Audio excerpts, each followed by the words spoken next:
Welcome to Man Does Tech, where I solve the problems you didn't even know you had. You start now. Remove paint to bare metal and sand edges so filler grabs. Once done, clean with solvent, make sure oil and rust are gone. Measure the filler and hardener about 2:1 by eye or scoop. Mix quickly on a non-porous board until a uniform color appears. You need a workable batch. Too much wastes time, too little forces repeats.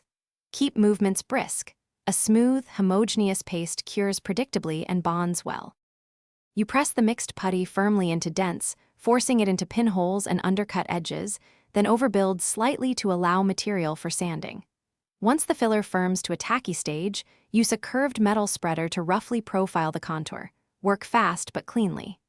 After full cure, begin sanding aggressively to match the panel flow, then step to finer grits to feather the edges.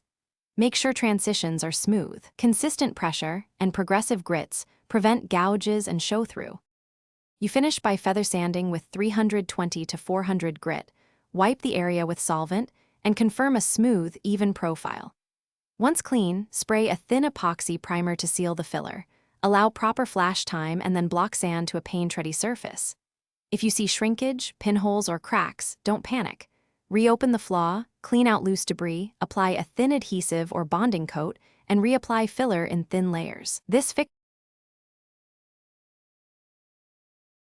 Thanks for watching. If you found this helpful, don't forget to like and subscribe.